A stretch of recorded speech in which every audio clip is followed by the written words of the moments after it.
أعوذ بالله من الشيطان الرجيم بسم الله الرحمن الرحيم إنما يخشى الله من عباده العلماء صدق الله العظيم اللهم صل على سيدنا ومولانا محمد وبارك وسلم عليه. پیارے دوستو، علم دین سے آج ہم دور ہو رہے ہیں. علم دین کا ہمیں ذوق نہیں ہے، علم دین کا ہمیں شوق نہیں ہے. ہم علم دین کو کوئی چیز سمجھتے نہیں ہیں، اہمیت نہیں دیتے، اور مسلمان بھی ہیں. تو یاد رکھیں، ایک چیز غلط فہمی ہے، ایک چیز غلط نظریہ ہے، غلط سوچ ہے، غلط فکر ہے، جس سے ہم تھوڑی سی غلطی کی وجہ سے اتنی بڑے رحمت کے سمندر میں ہم رہ کر بھی پیاسے رہ رہے ہیں. ہم اسلامیہ سلطنت اسلامیہ، مملکت اسلامیہ پاکستان میں رہ کر ہم دین اسلام سے دور ہیں، فقط ایک دو چیز غلط فہمیوں کی وجہ سے، کج فہمیوں کی وجہ سے. وہ غلط فہمیاں یہ ہیں، آج ہم کہتے ہیں دین پڑھ کے کریں گے کیا؟ بھائی، دین کو آپ روزی کا ذریعہ نہ سمجھیں، دین کو آپ دنیا کے لیے نہ پڑھیں، دین کو آپ آخرت کے لیے پڑھیں. اور اپنی اولاد کو یہ نہ دیکھیں کہ ہم میں کیا کمی ہے، ہمیں تو اللہ نے سب کچھ دیا ہے. بھئی، دین اگر آ جائے گا تو کیا اللہ وہ چھین لے گا؟ جو چیزیں اللہ نے رحمتیں کی ہیں، اللہ نے کرم نوازی کی ہے، وسعت رزق عطا کیا ہے، فراخی عطا کی ہے، تو اگر دین پڑھ لیں گے تو اور ترقی ہوگی، اور فراخی ملے گی، اور وسعت آپ کا مقدر بنے گی. پیارے دوستو، ہم سمجھتے ہیں کہ دین پڑھ کے مولوی بنیں گے، مولویوں کے کردار سے آپ مطمئن نہیں. تو ایک بات تو یاد رکھیں، مولویوں میں بھی ایسے بھی ہیں، اچھے برے ہر محکمے ہر شعبے میں ہوتے ہیں. مولویوں میں بھی ایسے ہیں، الحمدللہ. آج کائنات گواہ ہے، آپ کہیں وزٹ کریں. اس لیے تو رب نے فرمایا قل سیروا فی الارض فانظروا کیف کان عاقبۃ المکذبین. فرمایا زمین میں سیر کیا کرو، اچھے برے دیکھا کرو، اچھے بھلے دیکھا کرو، کون اچھے ہیں کون برے ہیں یہ دیکھا کرو. تو پیارے، آج بھی ایسے ہیں صاحب علم حضرات جن کو دیکھ کر خدا یاد آ جاتا ہے، جن کو دیکھ کر آپ بیعت کر رہے ہیں، آپ ان کے مرید بن جائیں گے. ان کی سادگی دیکھیں، ان کی عاجزی دیکھیں، ان کا علم دیکھیں، ان کا عمل دیکھیں، ان کا زہد دیکھیں، ان کا ورع دیکھیں، ان کا تقوی دیکھیں، ان کی طہارت دیکھیں، اور ان کا رجوع اللہ دیکھیں، ان کا رجوع القرآن دیکھیں، رجوع الحدیث دیکھیں، رجوع النبی دیکھیں. جب تم ساری چیزیں دیکھو گے تو تم اپنی آنکھوں سے دیکھو گے اور گواہی دو گے کہ واقعی یہ سچے عالم دین ہیں. آج بھی ہمارے اساتذہ میں بڑے بڑے شیوخ، بڑے بڑے علماء، بڑے بڑے انبیاء کے وارث پڑے ہیں. تم ایسے چند مولویوں کو، جاہلوں کو، ظالموں کو، فاسقوں کو، بے حیاؤں کو دیکھ کر تم سارے دین کا بیڑا ہی کر دیتے ہو. سارے دین کو تم ایک چیز پر امپلائمنٹ کرتے ہو، ساری چیزوں کو اپلائی کرتے ہو ایک چیز پر. یہ غلط فہمی ہے. اچھے برے ہر جگہ ہیں، لہذا اگر اللہ نے آپ کو وسعت رزق دیا ہے تو ضروری نہیں آپ دین سکھائیں انہیں، ان کو دین رسول سکھائیں، فقہ سکھائیں، حدیث سکھائیں، قرآن سکھائیں، یہ درس نظامی پڑھائیں.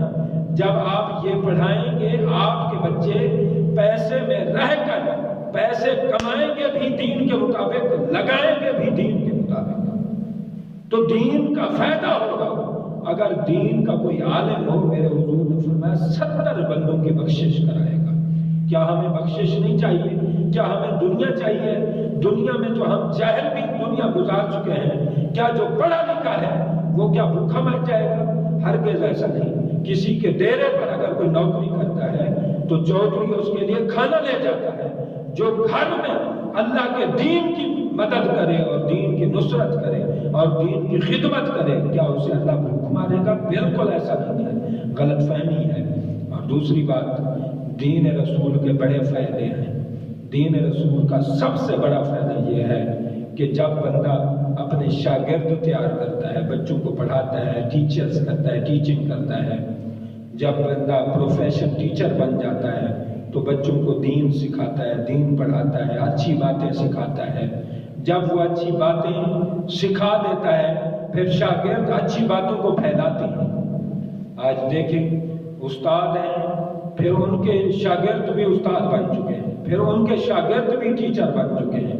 اس طرح 2 4 نسل تک ان کے شاگرد پھیل چکے ہیں، اور شرق سے غرب تک ان کے شاگرد پھیل چکے ہیں، اور جگہ جگہ وہ دین کی خدمت کر رہے ہیں۔ اس کا فائدہ کیا ہوتا ہے؟ اس کا بڑا فائدہ یہ ہے، اس کا بہت اہم فائدہ یہ ہے، وہ فائدہ یہ ہے کہ استاد نے بچے کو سکھایا، بچے نے وہ دین کی بات لی اور سیکھ گیا، استاد کو ڈبل ثواب مل گیا۔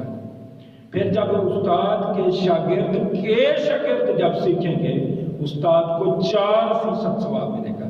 پھر اس شاگرد کے شاگرد جب سیکھیں گے استاد کو 8% ثواب ملے گا۔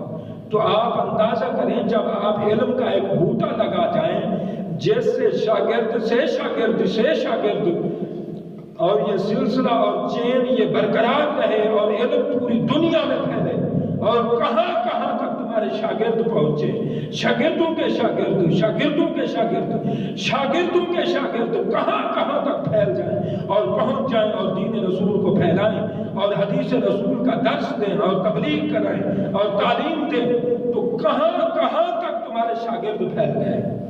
اور یہ آپ پرسنٹیج بناتے جائیں، شاگرد کا 2 حصے، اگلے شاگرد کے پھر 4 حصے، پھر شاگرد کے 8 حصے، پھر اسی طرح شاگرد کے 16 حصے۔ تو آپ جب قبر میں جائیں گے یہ علم والا پودا لگا کے جائیں گے، علم پڑھا کے جائیں گے، اپنے شاگرد بنا کے جائیں گے، تو شاگردوں سے شاگرد بنتے جائیں گے، ان سے کنیکٹ ہوتے رہیں گے شاگرد، تمہیں ڈبل سے ڈبل، 100 ہزار کروڑ بار، کروڑ درجے کے ثواب اللہ قبر میں تمہیں عطا کرے گا۔ اس لیے میرے حضور نے فرمایا 3 چیزیں ہیں جو قبر میں پہنچتی ہیں، ایک ان میں علم ہے کہ علم اولاد کو سکھایا، اولاد نے آگے اولاد کو سکھایا اور مدرسے بنائے اور شاگرد پھیلایا اور جمعے میں خطاب کیا اور ختم میں اور ہر جگہ محفلوں میں مجلسوں میں خطاب ہوتے رہے، تو دین کی بات جتنی پھیلے گی اتنا زیادہ آپ کا ثواب اکٹھا ہو کر قبر میں پہنچتا رہے گا۔ اسی کو آپ اندازہ کریں کہ جو علم ہے، ہر بندہ جب بوڑھا ہو جاتا ہے اس کی قدر کھو جاتی ہے، اس کی ذہانت، عقل، یاداشت کمزور ہو جاتی ہے، لیکن جو عالم دین ہوتا ہے، صاحب علم ہوتا ہے، اس پر رب کی کرم نوازی ہوتی ہے۔ بزرگ لوگ فرماتے ہیں جب عالم بزرگ ہو جاتا ہے اس کا علم جوان ہو جاتا ہے، اس لیے کہ اس نے سارے علم پڑھے ہوتے ہیں۔ سارے علم جب جمع ہو جاتے ہیں تو وہ بظاہر بڑا ہو چکا ہوتا ہے، بزرگ ہو چکا ہوتا ہے، لیکن علم جتنا اکٹھا ہو چکا ہے، علم کا مواد جتنا جمع ہو چکا ہوتا ہے، وہ خود بڑا ہو چکا ہوتا ہے، علم جوان ہو چکا ہوتا ہے۔ اسی طرح جب آپ علم کو پھیلائیں گے، علم اتنا پھیل جائے گا کہ آپ قبر میں چلے جائیں گے، جوں ترقی ہوتی جائے گی، جوں ترقی کے مراحل آپ طے کرتے جائیں گے، شاگردوں سے شاگرد کروڑ بار آپ کو ہر روز ثواب پہنچے گا آپ کی قبر مبارک میں، قبر جنت کا باغ بن جائے گی۔ تو پیارے دوستو، اب کہتے ہیں نا کہ اس کا فائدہ کیا ہوگا، اتنا ثواب ہم نے کرنا کیا ہے، جنت میں اتنے درخت لگ جائیں، کرنا کیا ہے؟ کرنا یہ ہے جیسے دنیا میں آپ مختلف فیکٹریز میں پارٹنرشپ کر لیتے ہیں، 2-4 جگہ 10-20 جگہوں پر آپ 10-20 مقامات پر آپ انڈسٹری کھول دیتے ہیں، انڈسٹری ایریاز کھول دیتے ہیں، کاروباری مراکز کھول دیتے ہیں۔ پھر کیا ہوتا ہے کہ آپ گھر میں بیٹھے ہوتے ہیں، لاکھ وہاں سے آ رہا ہے، کروڑ وہاں سے آ رہا ہے، 1000 وہاں سے آ رہا ہے، 10,000 وہاں سے آ رہا ہے، 50,000 وہاں سے آ رہا ہے، تو آپ گھر بیٹھے ہزاروں کے منافع اور ہزاروں کے روپیز یہاں جمع کر رہے ہیں۔ اگر یہاں پیسے چاہیے ہیں جو فانی دنیا ہے، جتنی پیسے مل جائیں اور چاہیے تو قبر میں بھی ثواب چاہیے ہوگا۔ ثواب کے جب درجے ملیں گے تو بندہ کہے گا کاش، نیک بندہ بھی کہے گا کاش جو ایک لمحہ بھی میں نے نیکی میں گزارا نہیں تھا، کاش وہ بھی میں گزار گیا تھا۔ اس لیے کہ رب کے ہاں درجے ملیں گے، مراحل ملیں گے، مراتب ملیں گے، منبر ملیں گے، کرسیاں ملیں گی۔ رب کے ہاں جنت کے اعلیٰ نظارے دکھائے جائیں گے، جنت میں اعلیٰ مقامات ملیں گے۔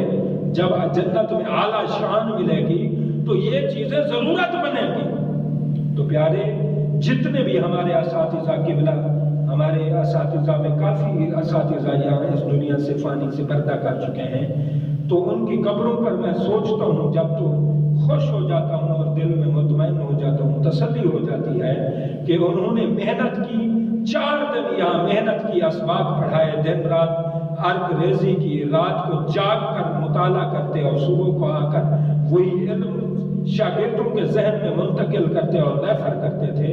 4 دن کی ان کی محنت تھی، لیکن قبر میں کروڑوں جگہ سے ان کے ثواب ان کی قبر میں پہنچ رہا ہے، تو کتنی برکت کے سبب ہے۔ تو پیارے دوستو، علم دین اتنی بابرکت چیز ہے، علم دین اتنی فضیلت والی چیز ہے۔ علم دین سے آپ جڑیں، آپ کسی کو ایک بات بتا دیں، وہ بات آگے سکول میں بتائیں، 10 بچوں کو بتائیں، 10 بچے آگے 5 بچوں کو بتائیں، 5 بچے آگے، یعنی تمہیں پتہ بھی نہ ہوگا جہاں تک علم تمہاری بات پھیل جائے گی، اور جہاں تک تمہاری علم کی بات پھیل گئی وہاں سے ثواب تمہیں مل رہا ہے۔ اس کا مطلب یہ ہے کہ ثواب کے مقامات تمہیں پتہ ہی نہیں ہے، لیکن ثواب دینے والا رب کو سارا پتہ ہے، کھیتی کے مالک کو سب پتہ ہے، اللہ کہاں کہاں سے قبر میں نور انوار و تجلیات اتارتا رہتا ہے۔ تو پیارے دوستو، علم دین ضروری نہیں ہے کہ آپ مولوی پروفیشن مولوی بنیں، نہ بنیں، آپ کاروبار کریں، لیکن کاروبار میں بھی دین رسول کو سمجھیں، دین رسول کی اہمیت کو سمجھیں۔ آپ دین رسول کو سمجھ کر جب کاروبار کریں گے تو بلے بلے ہوگی، یہاں وہاں آپ کامیاب ہوں گے۔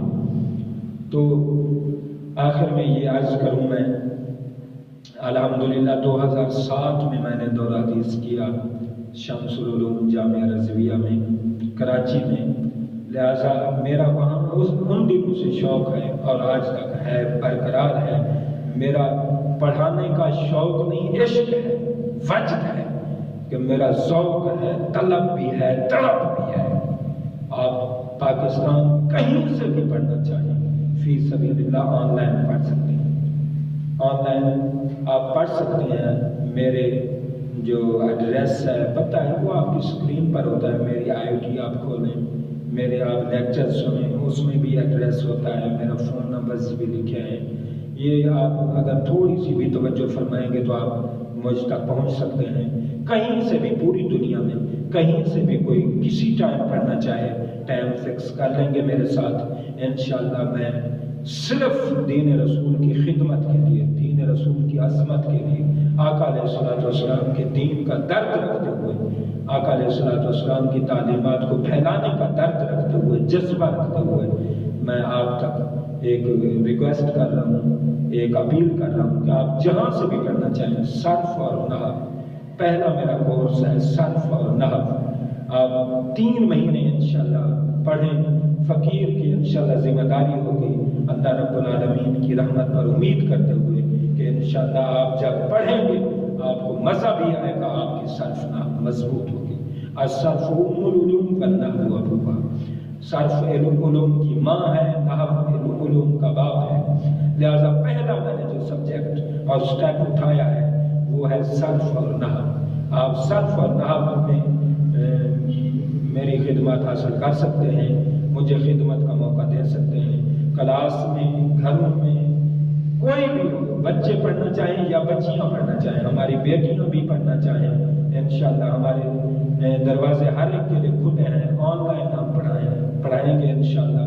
3 مہینے میں انشاءاللہ آپ کو صرف نحو میں واضح برتری اور واضح مضبوطی نظر آئے گی انشاءاللہ، اور اس کے بعد ہم دیکھیں گے اصول فقہ اور فقہ پر دماغ بن رہا ہے کہ انشاءاللہ وہ بھی ہم کورس کرائیں گے، انشاءاللہ آپ کو بڑا لطف آئے گا، بڑا مزہ آئے گا۔ آپ ایک دفعہ یہ چیز آزما کر دیکھیں اور دین رسول کو صحیح معنی میں سمجھیں، اور دین رسول کو سمجھ کر اپنی آخرت بہتر کریں، میرے لیے دعا کر دیں۔ اللہ پاک میری اس کوشش کاوش کو جمیع اساتذہ کرام، مولانا بشیر احمد سعیدی صاحب رحمت اللہ علیہ، اور جتنے بھی میرے قبلہ اساتذہ جتنے بھی اس دنیا سے پردہ پا چکے ہیں، اللہ سب کو ایصال ثواب فرمائے اور کثرت ثواب ان کی قبر میں اللہ پاک نازل فرمائے۔ وآخر دعوانا